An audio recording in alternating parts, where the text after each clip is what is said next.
Welcome.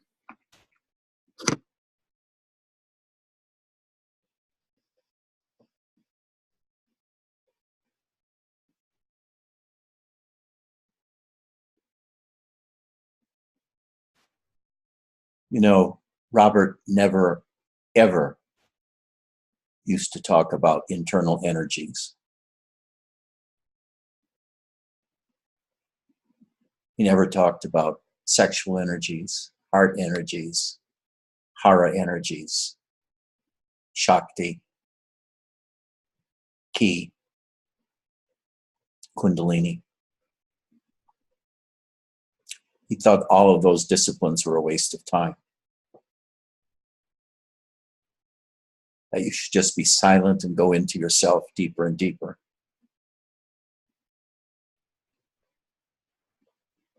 But my experience is that self-inquiry practice like that, looking for the self within or feeling for the self within, is a very, very slow method.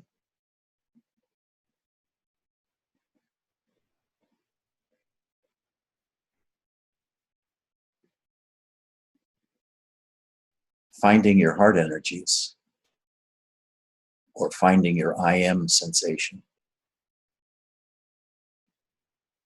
or finding the third eye energies or sexual energies.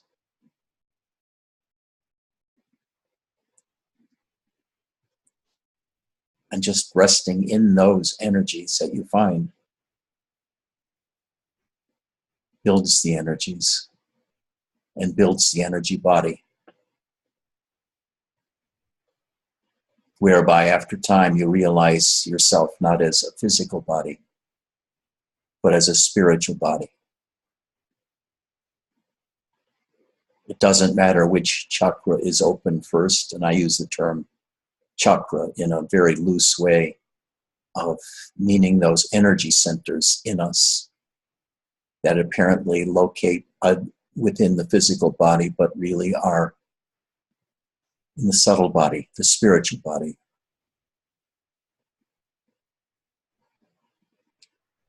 We can divide life and spirituality into two different items. One is consciousness, awareness, and the other is the active principle, the power that knows the way, the energies that we feel and those that we don't, that run our life, those that keep the body going, those that keep the mind going, those that cause thought, those that cause expression, the energetic aspect of living, which consciousness observes.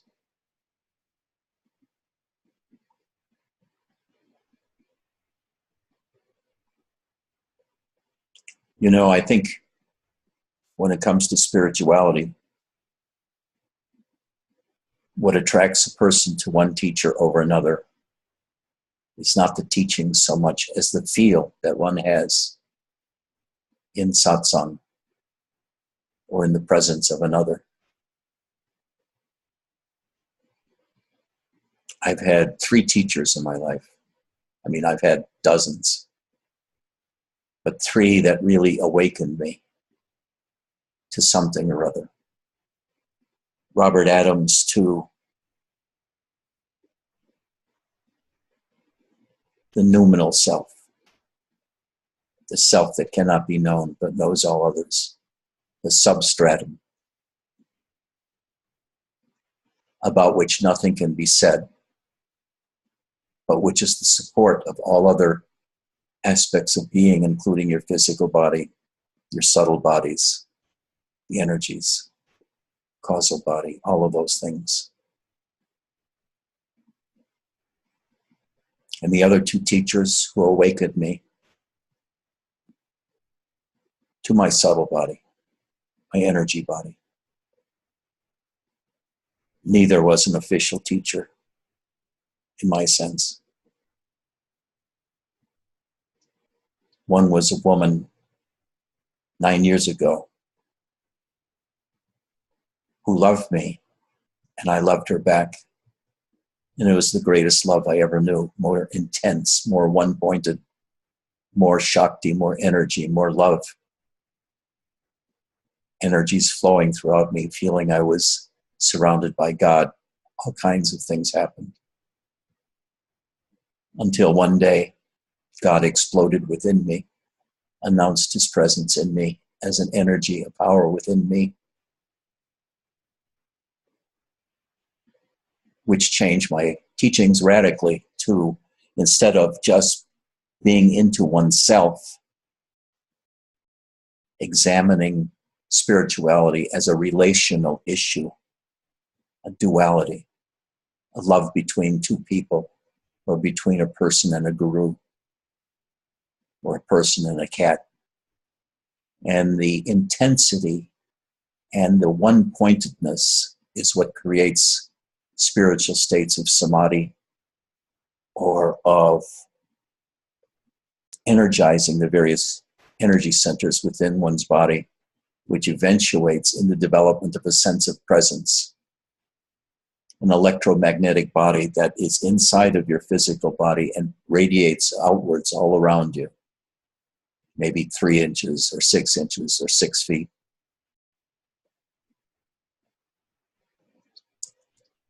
And it's this energy body, the sense of presence, that either attracts a person to you or makes them feel adverse to you. Because that subtle body, their magnetic body, electromagnetic body, has an impact on your own energy centers, on your love centers, on your sexual centers, or the power centers. The second teacher is Dia. Dia spent a month here about 6 months ago. And what I got from her was total power. When I would sit with her, we would both disappear and just become Shiva, the total power of the universe. And when she left, there was a period of 3 days where I felt horrified. I felt as if my body had been cut in half. But as a result, now I feel her power all the time within me and about me.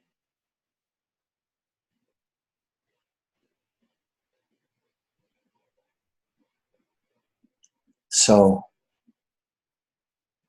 the gratitude I feel is for Robert, who was an embodiment of Shiva, and the two Devis, Janet and Dia, who embodied the feminine power, the active power, the energy power. Janet had wild, what do they call that? Gypsy-like powers and energies. Was very explosive, very demonstrative, very sexual, very erotic, very much filled with love, exploding all the time. Dia was calm and just intense energy, which if you could feel it, captivated you because you could barely move. Because if you moved, it felt as if you would lose all of that energy and essence that she had in my presence, or I had in her presence. So I bow to the divine feminine. I bow to the feminine in each of us, because each of us has these masculine and feminine energies that have to be fully manifested and understood in ourselves.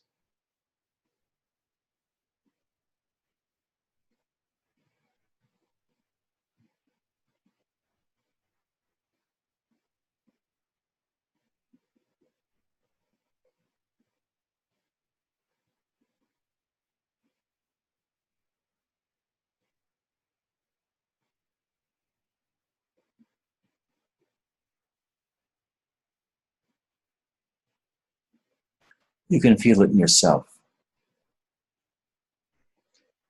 When you're quiet, there's the stillness background, the emptiness of space within which all occurs. On the other hand, you feel a restlessness within yourself, a need to do, a need to act, a need to pray, a need to be devotional, a need to bow, a need to look into yourself, a need to relate to another, a need to love another. That's Shakti. Of course, the Zen people would say it's Maya, it's illusion. Buddhists would say that's illusion. Only the quiet, observing Buddha, the Shiva, is real. But to me, they're both real. And perhaps Shakti, the feminine, is more real to me now than anything else.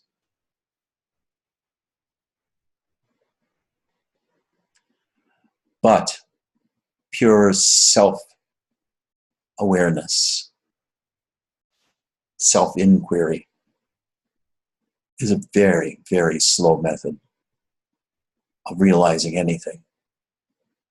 It's more, the way Robert taught it especially, it's very quietistic. Very much avoid the world. You're not your body. Your body is an illusion. The world is an illusion. Your problems are illusory. The only reality is that which observes all of this, and the mind then coats it with problems. So lose your mind, he would say. The mind is a wonderful thing to lose.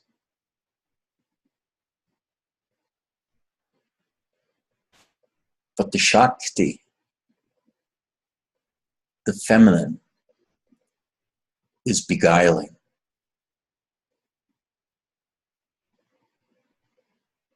She cavorts with you, plays with your heart, plays with your brain, plagues you with visions, graces you with visions, always tantalizing you with love, sex, heart, comfort, confusion. She's always spinning, beguiling, tempting.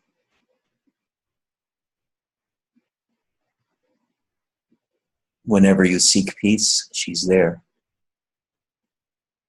saying, look elsewhere. There's more peace somewhere else. Or look at me, and I will give you energy. I will give you love. I will give you eternity. I will give you grace. Bow down to me and worship me, and whatever you wish you can have.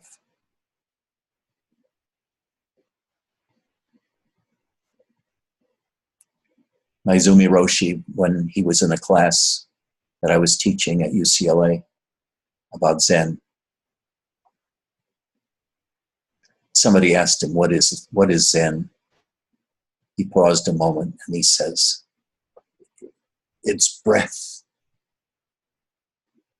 He says, it's so easy to be quiet and serene.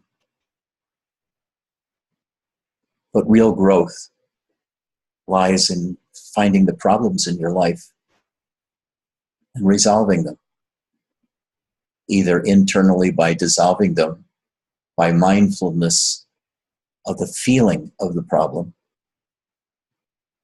or externally by fixing the situation.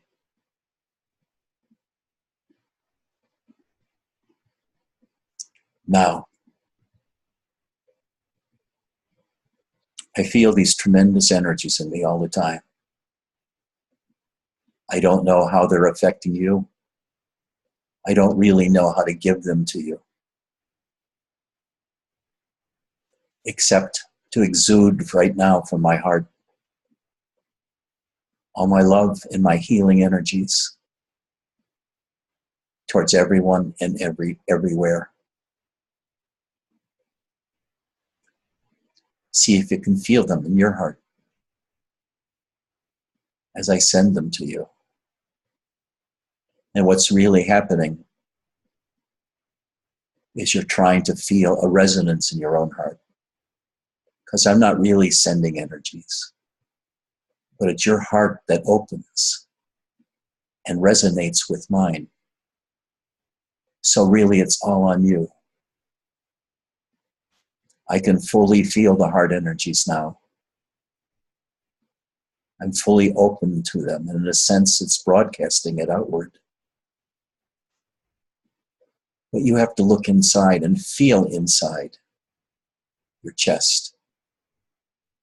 Feel inside your gut. Do you feel the love that I have for you? Do you feel the love you have for yourself? I love you, Spencer. Max is a special love of mine. Padma, I love you. Ken, you too. Mark, of course, is going to tell me all about it later. Just kidding, Mark. Kathleen, I love you. Simon, that's not your real name.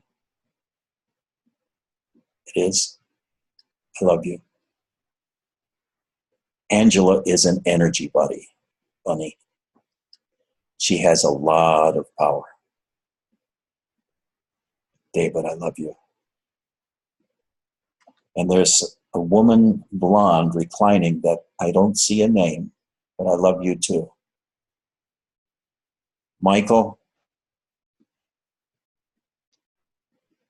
I wish I could do more for you.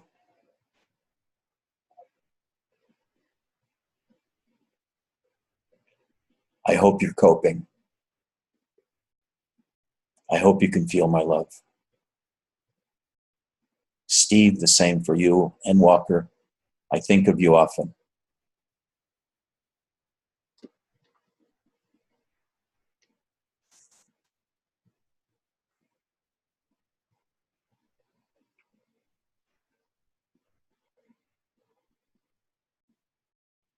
Feel the energy.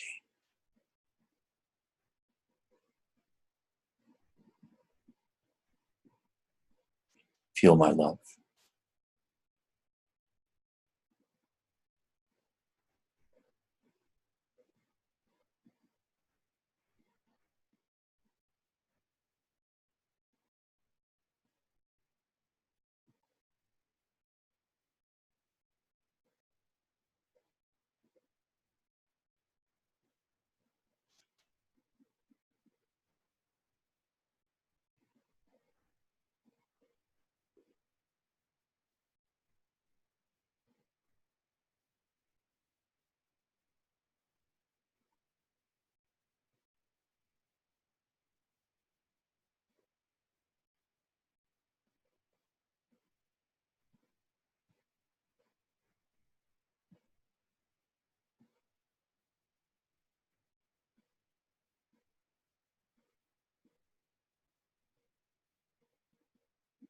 The heart chakra is key to everything.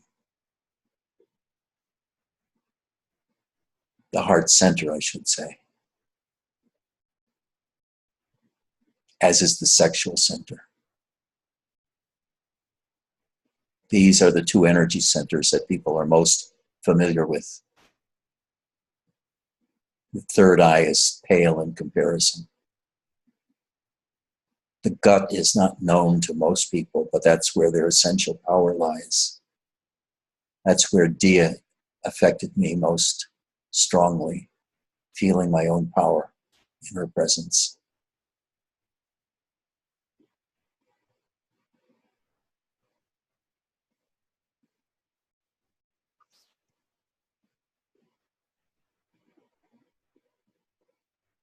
But what do you feel? Feel inside. Feel your genitals.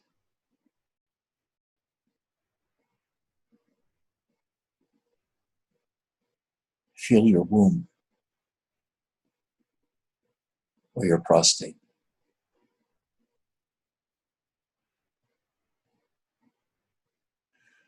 Let this warmth move upwards into your gut, right below the belly button. Feel the fullness of energy there.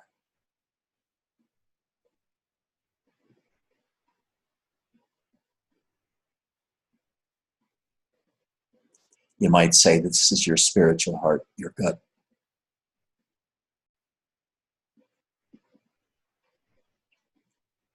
In the sense that it's the center of gravity of your entire being. And from there, move up into your heart.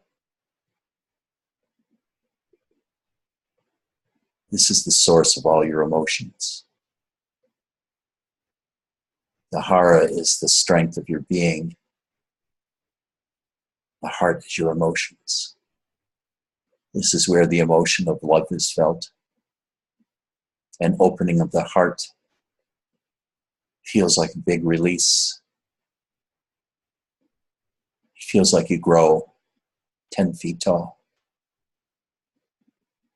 And a cool wind blows through your chest, massaging where your heart would be. You feel light. You feel joy.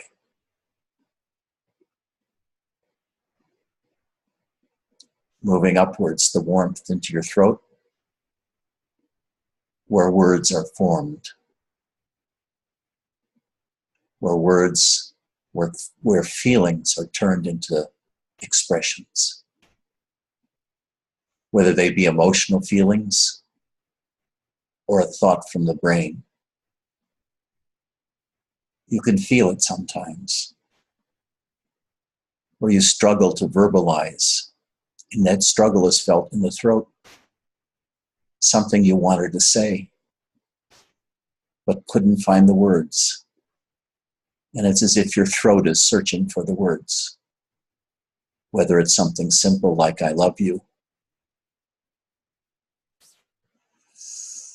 or a concept from some spiritual discipline or an academic discipline. It's there on the edge of your words to be able to express. And the process goes on pre-verbally in the throat. Let that warm energy flow upwards to that place between your eyes and above your eyes and inside 1 to 2 inches. Your third eye. It's the third eye that gives you the feeling of space, both external space and internal space.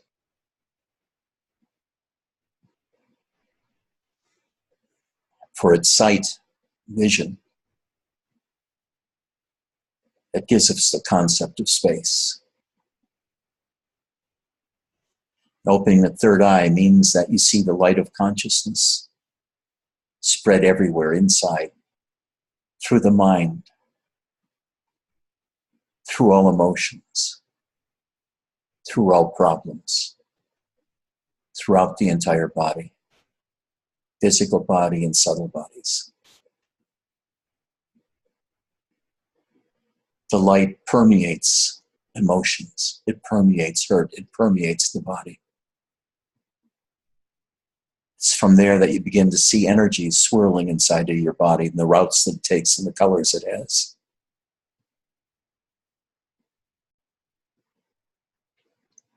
Energies going clockwise around your heart with various colors, or moving up and down either in your spine or in the center of your being, like that tube I've talked about from the perineum to the crown,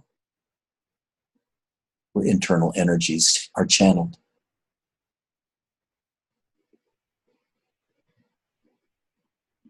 And leaving your third eye, go to the crown of your head.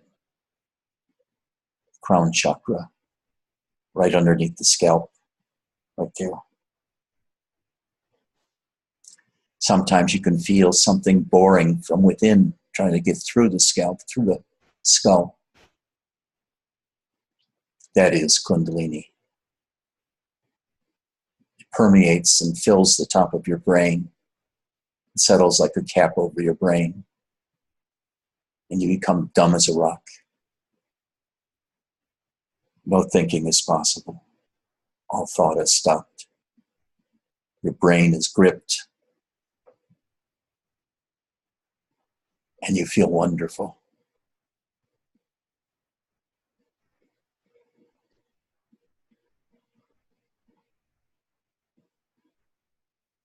I know for years I felt the Kundalini trying to break through my skull at various points. Not just one place, but in several places in the skull.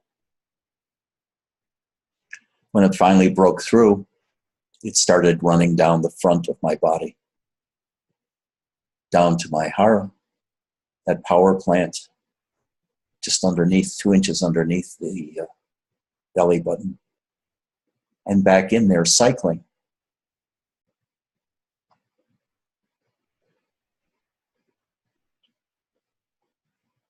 And I used it to fill the void, the inner void that I felt and saw.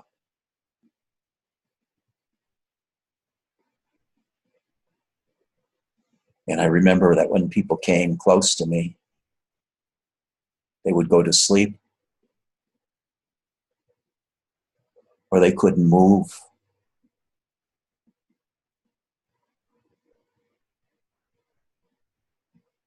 Or when they went away, they had to go to sleep. I felt this way around Robert the same way. When I was with him, I just wanted to be close to him. And then when I left, I had to go home and go to sleep because I was utterly useless.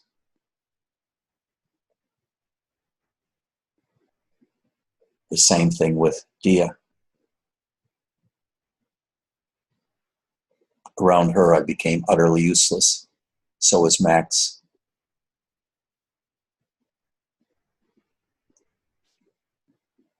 We became enfeebled because nothing in life was interesting compared with that feeling of power, of samadhi, of one-pointedness, of utter stillness, and with the strength of God inside.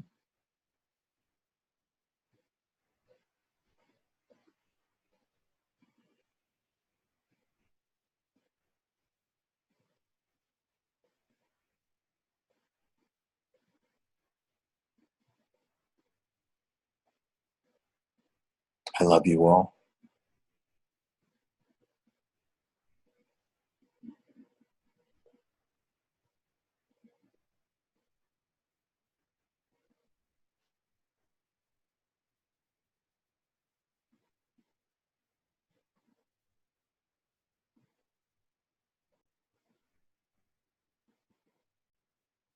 Do you feel the samadhi power within you?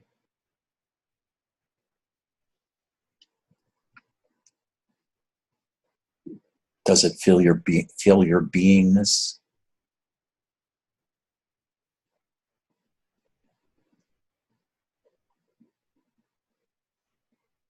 Is your life filled with energy?